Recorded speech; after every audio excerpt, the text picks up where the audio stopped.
Halo semua, selamat datang di Auto Rider. Akhirnya kita bisa kembali berinteraksi dengan Yamaha SXR 155. Motor ganteng yang bergaya retro ini akhirnya bisa kita pakai untuk muter-muter agak lama. Kalau sebelumnya kita hanya bisa membuat reviewnya di dalam ruangan. Terus waktu itu sempat Danu juga sempat nyobain hanya di sekitar parkiran saja. Nah sekarang kita bisa membawa motor ini agak jauh buat merasakan bagaimana impresinya di jalan raya kalau dipakai sehari-hari. Nah, saya Manut akan berusaha untuk membawa motor ini keliling-keliling dan kita akan rasakan seperti apa. Kalau Anda ingin tahu detail motor ini, nanti kita akan bahas sedikit, tapi detail lebih lengkapnya Anda bisa saksikan di video di atas ini. Itu adalah video first impression kami terhadap SXR 155 ini. Dan jangan kemana-mana, kita akan kupas impresi riding dari SXR 155 ini. Selamat datang di markas kami. Ini adalah markas kita, Auto Rider dan Auto Diver. Selamat menonton video ini.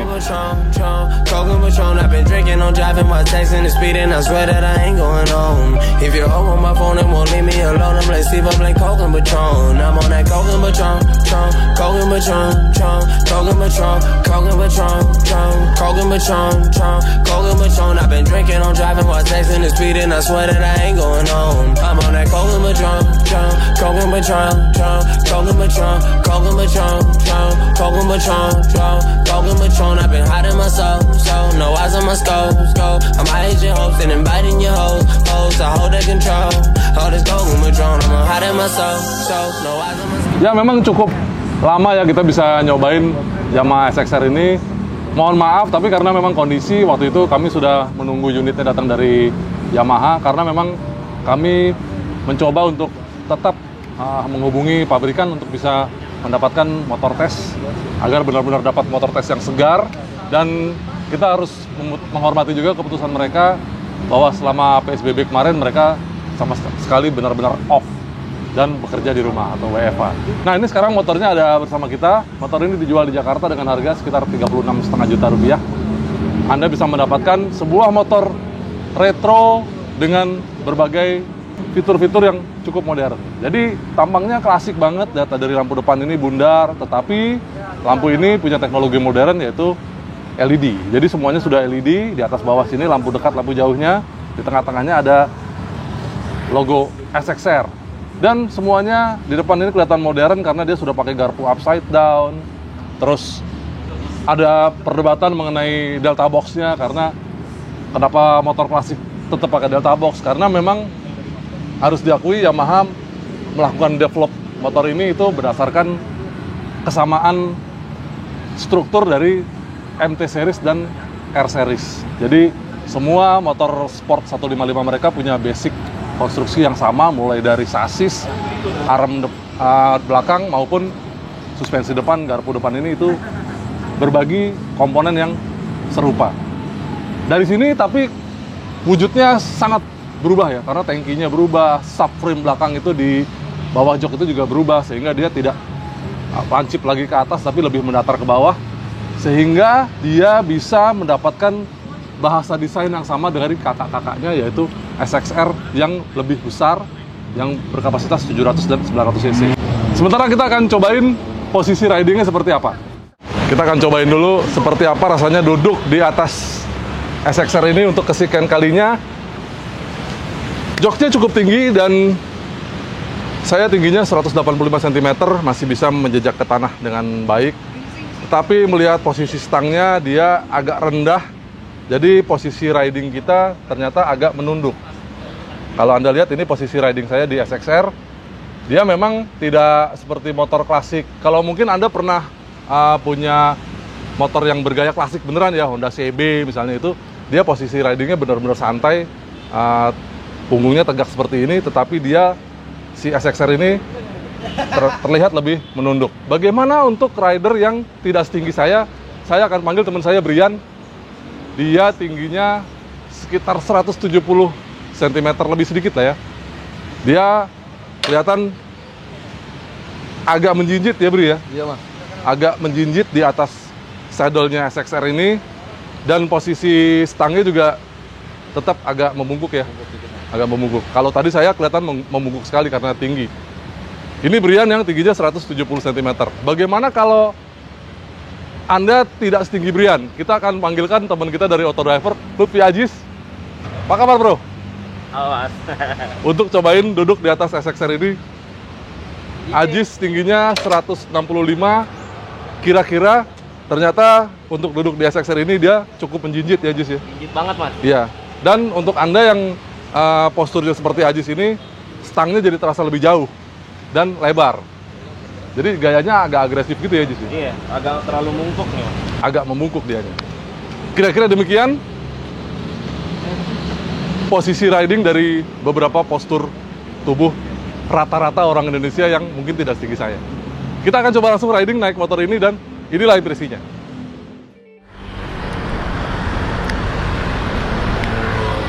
Nah, sekarang kita cobain motornya.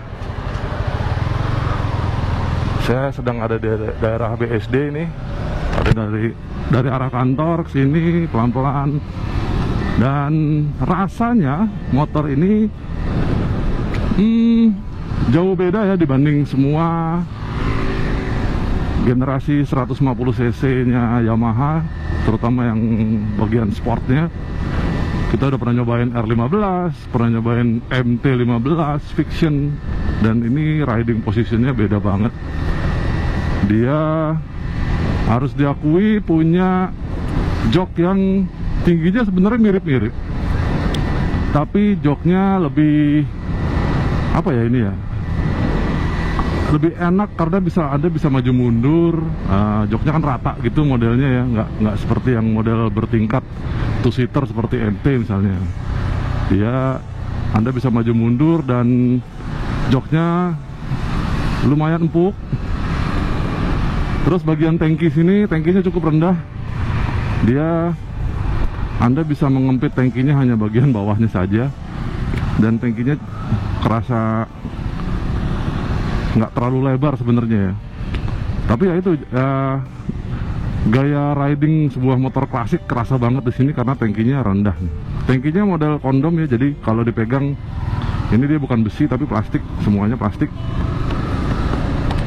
Dan stangnya harus diakui memang rasanya agak jauh. Buat saya aja yang tingginya 185 cm, nah posisi riding saya jadi agak membungkuk di SXR 155 ini. Tapi kalau soal posisi stang, dengan mudahnya sih Anda bisa cari stang yang agak tinggi buat bisa riding lebih santai. Mungkin memang Yamaha ingin membuat posisi riding di SXR ini agak-agak agresif gitu loh. Seagresif mesinnya mungkin. Nah, kita cobain nih. Sekarang saya di gigi 5 dan 5000-6000 rpm. Itu tendangannya mulai terasa ya, tarikannya. Dia di 5000 rpm aja udah kerasa. Jadi buat riding santai tadi dari kantor menuju BSD itu nggak perlu pelintir gas banyak-banyak. Responnya mirip lah sama R15 atau sama MT15 juga. Dan kalau digeber agak kenceng lagi RPM-nya, di atas 6000, di 7000 itu PPA-nya baru kebuka. Nah, itu dia baru berasa lebih enak.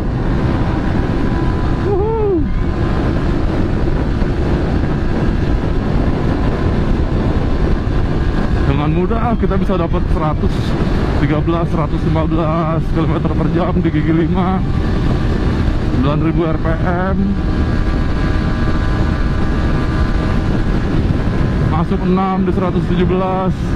Ya masih oke lah motor ini. Kita coba rem. Oh, downshift 3 gigi dan terasa banget slipper clutch-nya yang membantu banget. Dia assist and slipper clutch-nya itu membuat kopling kerasa enteng. Terus pada saat downshift tadi berasanya putaran mesin tidak terlalu turun cepat sehingga membuat engine brake berlebihan. Jadi enak banget rasanya. Itu akselerasi. Ini yang agak-agak mengagetkan sebenarnya. Kita kemarin coba akselerasinya. Kebetulan saya sendiri yang mengetes akselerasi 0-100 km per jam dengan Resologic Performance Box. Dia dari 0 sampai 100 km per jam itu bisa dalam 14 detik. Anda bisa lihat di bawah sini hasilnya. Itu artinya tarikannya enak. Dan mengejutkannya lagi, ternyata hasil dari tes akselerasi ini, SXR ini lebih kencang dari MT-15. Wah, luar biasa.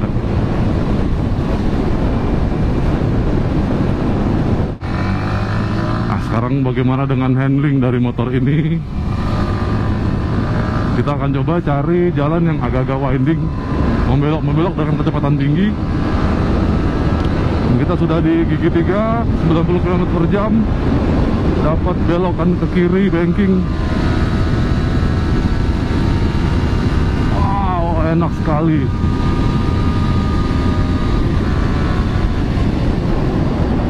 Oke, speed trap dilalui dengan kecepatan 80 km per jam. Suspensinya empuk banget. Itu tadi 60 agak berasa, tapi kalau kecepatan lebih tinggi, speed trap di BSD ini nggak terlalu kerasa. Dan dia buat belok-belok seperti ini nih, emang nggak bohong ya. Di depan pakai suspensi upside down dan di belakang monoshock. Motor ini walaupun modelnya retro, tapi dia punya handling sebuah motor sport.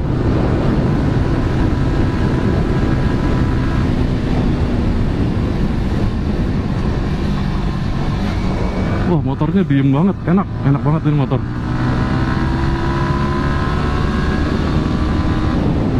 Jadi kalau dibilang secara desain, dia pakai sasisnya Delta Box, dia pakai suspensi belakang monoshock, di depan menggunakan fork yang upside down, kelihatan modern gitu loh. Mungkin beberapa orang menganggap itu mengurangi ciri khas klasiknya, tapi begitu bertemu jalan seperti ini motor ini sangat enjoyable to ride, luar biasa. Ya, buat jalan santai seperti ini, dia memang tidak terlalu empuk lagi ya, tapi itu tadi, dia terasa cukup stiff. Nah, makanya waktu itu si Danu waktu nyobain di parkiran aja, mungkin karena space-nya tidak terlalu besar, dia merasakan motor ini agak berat gitu.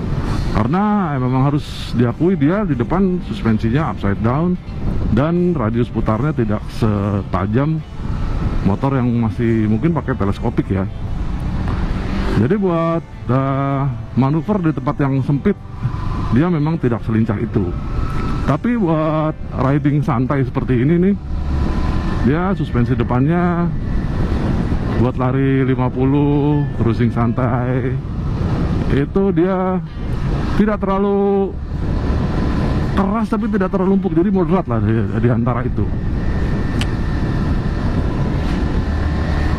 Nah, suspensi belakang itu sedikit berbeda. Dia terasanya sekarang yang dengan setelan ini, dia terasa cukup moderat juga buat saya kalau lagi riding sendirian.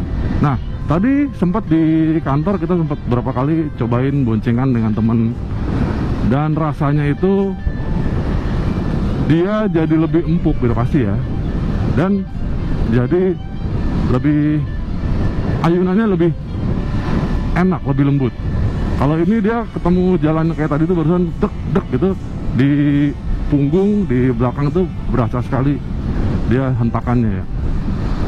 Tapi kalau buat berdua hentakannya hilang, dan buat riding santai itu lebih enak. Tapi karakter seperti ini itu tadi buat riding agak kencang tadi ya, itu memang khas sporty banget.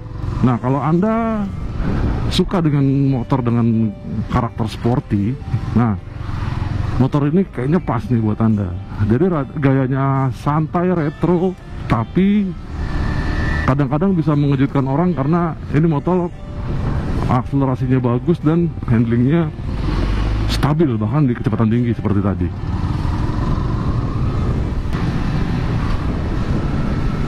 Makin lama riding sama SXR 155 ini rasanya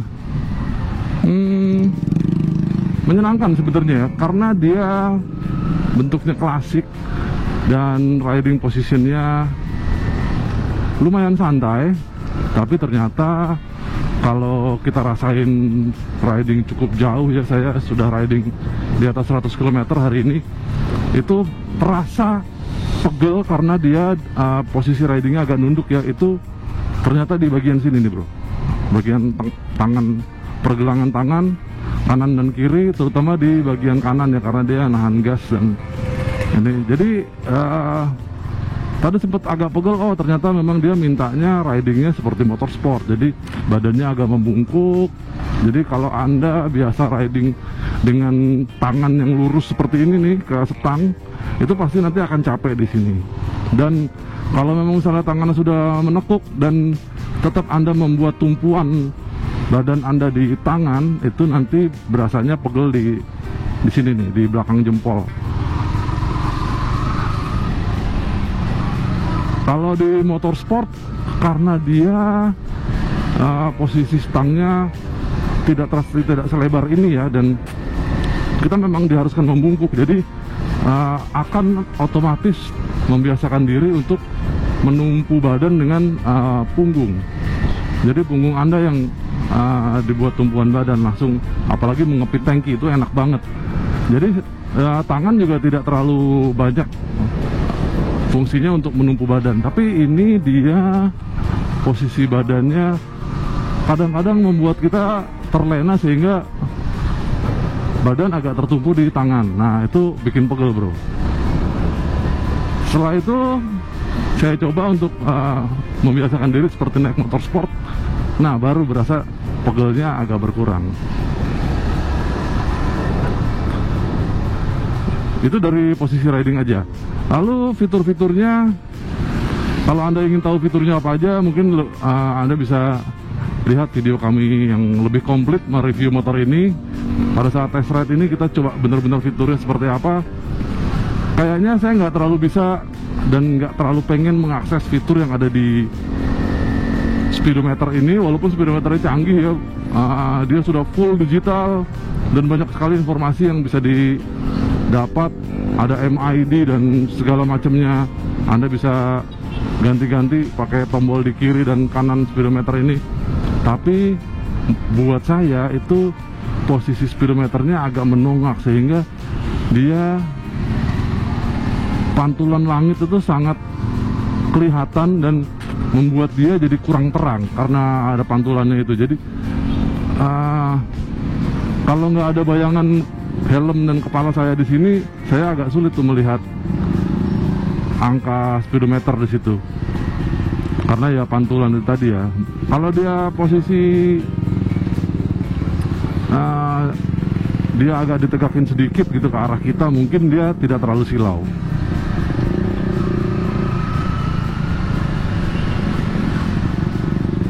Mungkin silaunya juga karena di speedometer ini backlightnya berwarna hitam kebiruan gitu ya, jadi gelap warnanya, sehingga membuat si speedometer ini tampilannya jadi seperti cermin, bener-bener mantul gitu.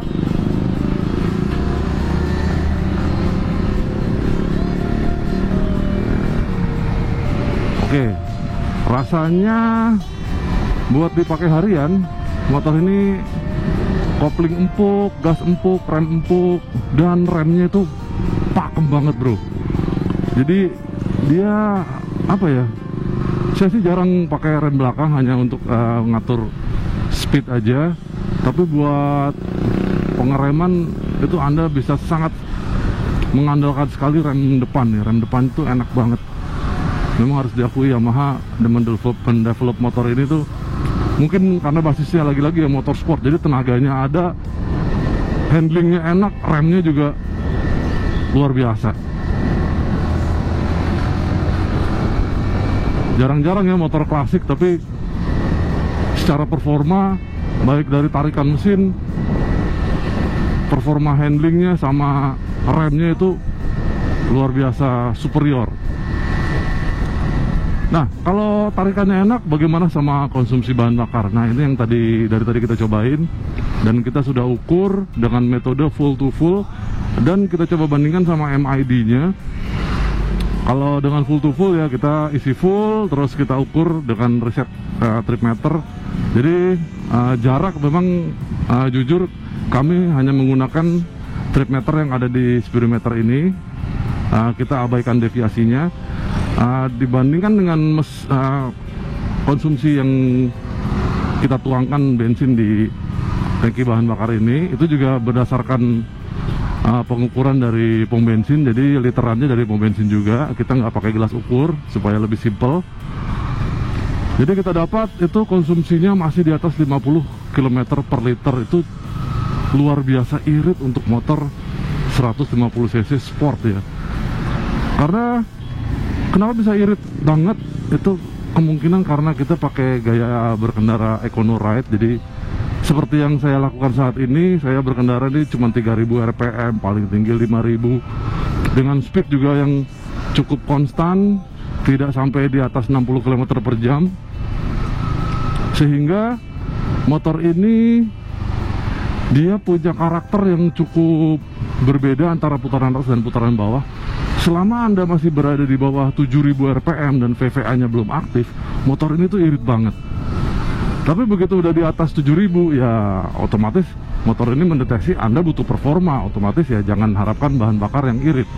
Tapi dengan gaya berkendara santai seperti ini, kita bisa dapat 50 km per liter lebih. Dan bahkan di odometer itu kita lihat tadi MID-nya di atas 60 km per liter. Ya oke lah. Oh ya, kita pakai bahan bakar 92 oktannya. Ya sesuai dengan rekomendasi Yamaha juga, kita dapatkan hasil seperti itu. Jadi performanya enak, handlingnya enak, remnya enak, tapi motornya tetap irit kalau Anda pakai dengan gaya berkendara santai. Toh motor ini kan klasik, jadi enak juga buat santai. Ditambah lagi ada beberapa fitur yang menurut saya bagus ya. Misalnya kalau Anda mau nyalain motor, ya memang motor ini belum pakai keyless karena masih pakai kunci biasa ini seperti ini. Walaupun ya ada pengamannya shutter key lock seperti biasa. Dia sudah punya fitur side stand switch. Jadi kalau giginya masuk, Anda nggak bisa starter. Itu fitur yang ada di Moge sebenarnya. Bukan cuma Moge ya, tapi motor-motor Matic pun juga demikian. Tapi kalau motor laki seperti ini, itu memang penting banget pada saat Anda masuk gigi, fitur side stand switch-nya bekerja sehingga motor nggak langsung lompat gitu. Nah, kita kan sudah berkendara lumayan nih, jauh pada saat siang hari. Bagaimana rasanya kalau motor ini kita kendarai di malam hari? Karena Anda tahu bahwa tadi sudah saya sebutkan lampu depannya LED. Kita coba lihat pancaran cahayanya seperti apa ya. Yuk. Nah, sekarang kita mau cobain bagaimana kalau berkendara malam hari. Starter. Lampu depan terang ya. Coba jalan. Oke. Semuanya terang ya. Ini karena jalan raya, jadi jalannya kondisinya juga cukup terang, tapi kelihatan di depan pancaran lampunya terang banget. Dan sini speedometernya kelihatan backlightnya biru, sangat mudah terbaca. Beda banget pada saat siang hari agak silau ya tadi. Begitu malam hari dia kelihatannya cantik banget. Angkanya putih, terus ada strip-strip merah, sementara backlightnya biru, menyala terang. Dan di sini semuanya bisa terbaca dengan jelas MID-nya.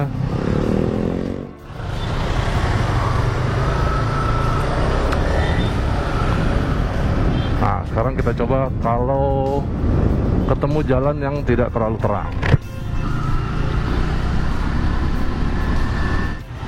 Nah, sekarang kita masuk komplek, coba cari jalan yang tidak terlalu terang.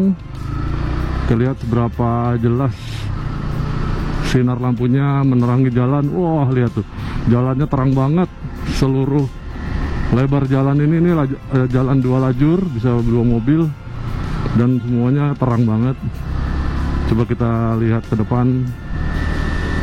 Dan ini lampu jauhnya. Wow, mantap. Langsung ya, simultan dia. Buat lampu jauhnya karena LED ya Mas Bro.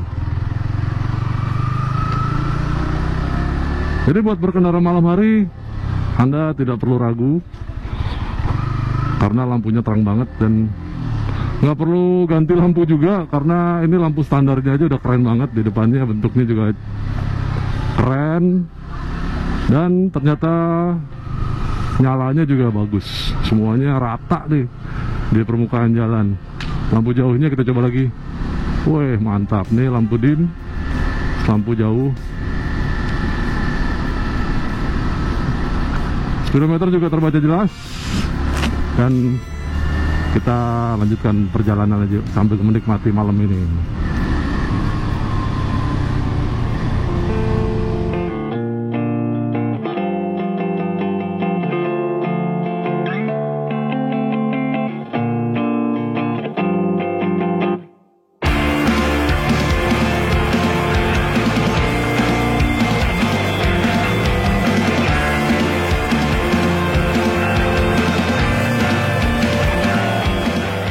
Jadi bagaimana kesimpulannya? Yang kami suka dari motor ini adalah desainnya klasik, tapi Anda punya banyak sekali fitur-fitur modern di motor ini, fitur-fitur kekinian di kelas 150 cc, dan Anda bisa mendapatkan performa yang baik sekali karena dia mesinnya berbagi platform yang sama dengan R15 dan MT15. Begitu juga kaki-kakinya, performa dan handlingnya benar-benar mumpuni karena dia kaki-kaki pun berbagi platform yang sama, baik dari suspensi depan, suspensi belakang, pelek dan bannya pun mirip ukurannya ya, walaupun bannya pasti berbeda karena dia sekarang pakai ban yang lebih klasik. Tetapi performanya harus diakui untuk sebuah motor klasik, kami kaget dengan performanya. Yang kami kurang suka dari motor ini, mungkin pengalaman kami pakai motor ini agak lama, terasa agak pegal di lingkaran pergelangan tangan kami, terutama di kiri dan kanan ini dia karena posisinya agak menunduk sehingga posisi ridingnya kita agak membungkuk, dan ini membuat kita cukup lelah kalau jalannya agak jauh. Tapi itu sih gampang sekali karena Anda bisa memilih setang yang agak tinggi, bisa pakai riser yang lebih tinggi lagi, karena Anda bisa bebas menerjemahkan seperti apa mau Anda dan membuat motor ini sebagai kanvas untuk bisa dipersonalisasi lagi seperti keinginan Anda. Bagaimana menurut Anda dengan motor terbaru Yamaha ini, Yamaha SX 155? Silakan tuliskan komentar Anda di bawah. Dan terima kasih buat Anda yang sudah menonton video ini sampai habis. Terima kasih buat sudah like video ini dan sudah memberikan komentar di bawah. Silakan bagikan video ini ke teman-teman Anda yang kebetulan sedang cari motor dan nyari motor laki atau yang nyari motor klasik. Main-main juga ke website kami www.autorider.com dan follow juga Instagram kami di @autorider.com. Sampai jumpa di video kami yang lain. Bye-bye. Baby, please don't leave today. Don't you know if I had my way and find us something borrowed, something blue, something old, something